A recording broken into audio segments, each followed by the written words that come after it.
Hello friends, welcome to my channel. Kartik Purnima के आने वाले एपिसोड की अपडेट आपके लिए लेकर आए। उससे पहले प्लीज़ चैनल को सब्सक्राइब कर लीजिए। पूर्णिमा कहती है कि क्या हुआ मम्मी, आप इतनी उदास क्यों है। वो कहती है रिश्ता तो फिक्स होगा बेटा, पर उन्होंने कुछ मांग की है। आप ऐसे ही खाली हाथ अपने बेटी को ससुराल भेज देंगे तो कुछ ना कुछ कहेंगे ना वो। मैं चाहती थी कि तेरे पापा से बात कर लूँ, पर उनकी तबीयत जो है ठीक नहीं है। तभी पूर्णिमा कहती है कि नहीं, मुझे कहो जो कहना है, वो पापा को कुछ मत कहो, उनकी तबीयत ठीक नहीं है।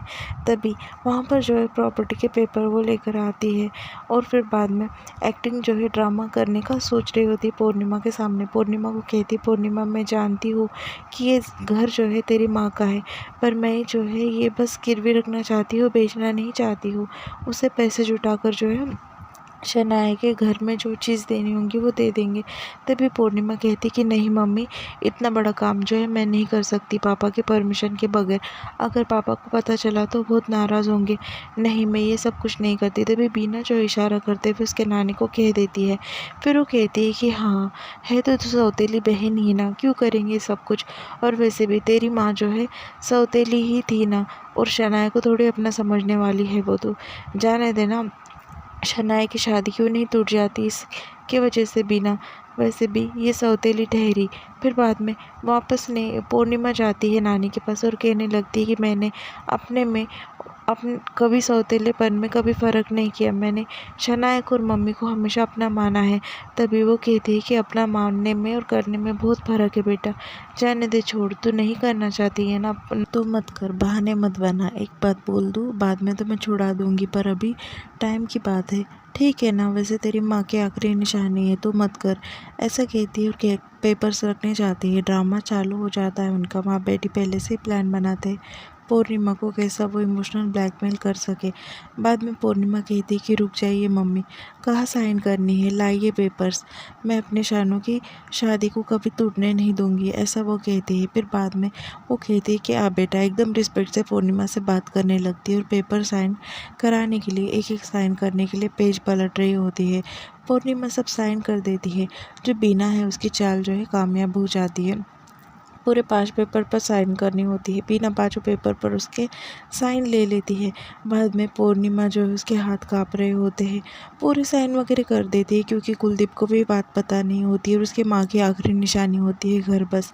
फिर पूर्णिमा जो है वहाँ पर बैठी होती है। तभी वहाँ पर कुलदीप आ जाता है। जैसे ही बिना हाथ में पेपर्स लेती है, कुलदीप आता है और कहता है कि क्या है ये, और हाथ में से पेपर ले लेता है और कहता है कि क्या है ये, और पढ़ लेता है सब। और कहती है कि घर गिरवी रखने का, और ये सब कुछ क्या कर रही है तू। तभी वो कहती है कि कुछ नहीं जी, वो कहना शनाया कि घर में कुछ देना है, इसलिए मैं ये घर गिरवी रख रही हूँ। तभी वो कहती है कि तू ऐसा कर भी कैसे सकती है। कुलदीप उसे कहने लगता है। तभी वहाँ पर जो है नानी बीच में बोलने लगती है। फिर बाद में कुलदीप जो है नानी की इंसल्ट करता है और कहता है कि एक बार बेटी बह जाए तो उसके बीच में घर में बार बार जो है दखल अंदाजी नहीं करते, ऐसा जो है कुलदीप कहने लगता है। कुलदीप बीना को काफ़ी कुछ सुना देता है। वो कहता है कि शर्म आनी चाहिए तुझे, इतनी हद तक गिर सकती है। एक बेटी की खुशियाँ के लिए दूसरी बेटी का हक मार रही है तू, और मैं पूर्णिमा के साथ में कभी नाइंसाफ़ी होने नहीं दूंगा। आज तो हद कर दी पूर्णिमा तूने, इनकी बातों में आ गई। तभी वो कहती है कि गलत ही क्या किया मैंने। बीना कहती है, एक बहन का घर बसाने के लिए दूसरी बहन से मदद मांग रही हूँ। तभी कुलदीप कहता है कि तू मुझे तेरे बातों में ना डाल, तेरी बातों में मैंने नहीं आना। मैं जान गया हूँ तुझे इतने साल में कि तू कैसी है, और मैं इतना गलत तुझे कभी पूर्णिमा के साथ में करने नहीं दूंगा।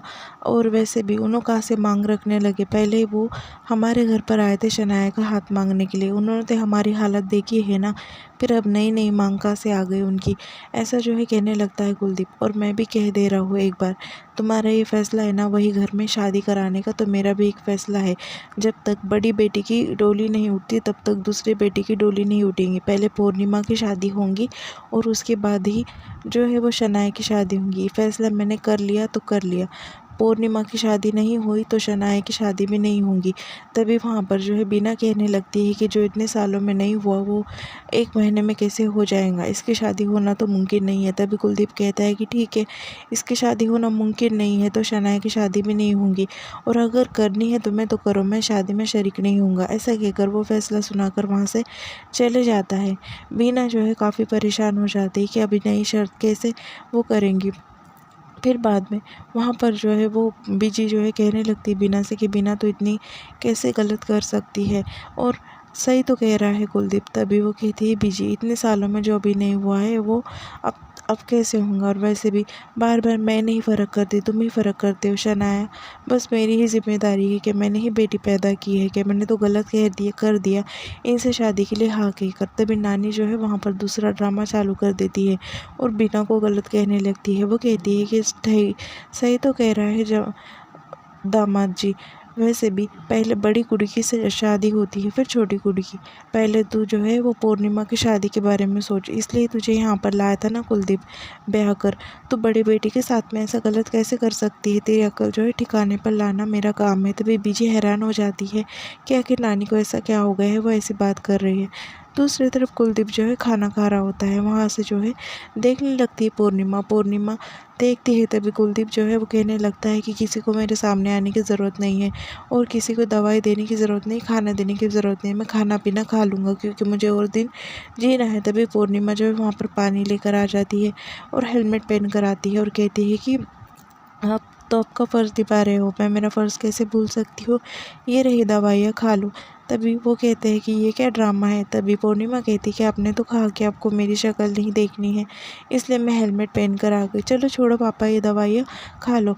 तभी उसके पापा कहने लगते हैं कि कौन से खोते ने कहा कि मुझे तेरी शक्ल नहीं देखनी है, अब तू तेरी बात मनवाने के लिए यहाँ पर नहीं आना, मैं तेरी एक बात नहीं सुनने वाला। वैसे पूर्णिमा कहती है पापा इतना गुस्सा ना हो, आपकी सेहत के लिए जो है अच्छा नहीं है। तभी वो कहते हैं कि मुझे तेरे बातों में मत मान, और ये बात तो मैं किसकी नहीं सुनने वाला। तभी पूर्णिमा कहती कि पापा ये कैसी शर्त है, आप जानते हो ना कि शनाया इससे सबसे कितनी खुश है और शनाया की तो फ्यूचर बन जाएगा, तो आप मेरी शादी की जिद क्यों लेकर बैठे हो, प्लीज़ पापा मान जाइए ना। ऐसा कहकर पूर्णिमा पीछे से जाती है और उसके पापा को गले लगा लेती है। तभी उसके पापा कहते हैं पूर्णिमा तू कितनी भी जिद कर ले, पर ये बार जो है मेरी मर्ज़ी है, इस घर का जो है मैं मुखिया हूँ और मेरी यही मतलब मांग है। फिर वो कहती है कि आप कब से समझे हो कि जैसे करने लगे पापा, उन्होंने जो है मांग की है, उन्होंने शर्तें रखी तो आप भी ऐसे शर्तें रख रहे हो। तभी वो कहता है कि मैं तेरी बातों में नहीं आने वाला पूर्णिमा, ना तेरी बात मानने वाला हूँ। एक बार मैंने फैसला कर दिया तो कर दिया, पहले तेरी शादी होंगी और फिर उसके बाद शनाया की शादी होंगी, मैं इस बारे में कोई बात नहीं करूँगा। ऐसा कहकर जो है वहाँ से कुलदीप गुस्से से चले जाता है। शनाया को समझ में नहीं पूर्णिमा को समझ में नहीं आता है कि वो क्या करे। दूसरी तरफ शनाया वहाँ पर बैठी होती है। फिर बाद तभी नानी जो है उसे एक्स्ट्रा मक्खन वाला पराठा दे देती। तभी वो कहती है कि ये क्या है, इसमें सो घी नितर रहा है और इतना मक्खन डाल दिया, ऐसा खा लूँगी तो 4 दिन में मेरा 4 किलो वज़न बढ़ जाना है। तभी वो कहती है कि सोनी जी को जो है गोरे कलर से बड़ा प्यार है। फिर बाद में वो कहती है कि ये खाएंगे तो और अच्छा हो जाएगा। तभी वो कहती है वहाँ पे बीना आती है और कहती है कि इसे मॉडलिंग करनी है, तो ये खाएंगी तो कैसे होंगे सब, और वैसे छोड़ दो, ये तो गोरी है ही, वैसे वो काली कलोटी का क्या जो घर में बैठी है उसकी शादी कहाँ से करेंगे, तो नई शर्त रख दी इन्होंने। तभी वो कहती है कि तू क्यों फिक्र करती है, मेरे दिमाग में जो है एक आइडिया है, नानी के दिमाग में आइडिया होता है। दूसरी तरफ जो पूर्णिमा होती है वो काफ़ी परेशान होती है क्योंकि उसकी स्कूटी जो है स्टार्ट नहीं हो रही होती। वो कहती है कि मुझे तो जल्दी से जाना है। तभी वहाँ पर जो है गाड़ी का आवाज़ आता है, पूर्णिमा जाती है और देखती है। तभी वहाँ पर जो है वो कार्तिक आ जाता है और कार्तिक कहता है कि कहीं जाना है आपको, आपकी मदद मैं कर देता हूँ चलो। तभी पूर्णिमा कहती है नहीं मैं मैनेज कर लूँगी। कार्तिक कहता है कि फॉर्मेलिटी की कोई ज़रूरत है, वैसे भी अभी हम रिश्तेदार बन चुके हैं, और सारा सामान जो है लेता है और गाड़ी में रख देता है। दूसरे साइड का सामान भी लेता है, गाड़ी में रख देता है। पूर्णिमा जो है परेशान होती है, उसे सोने की बात बार बार याद आती है कि कार्तिक को कोई भी भनक नहीं लगना चाहिए और वो उससे पूरे घर के रिश्ते तोड़ दे। फिर बाद में कार्तिक कहता है कि वैसे कहाँ जाना है तुम्हें।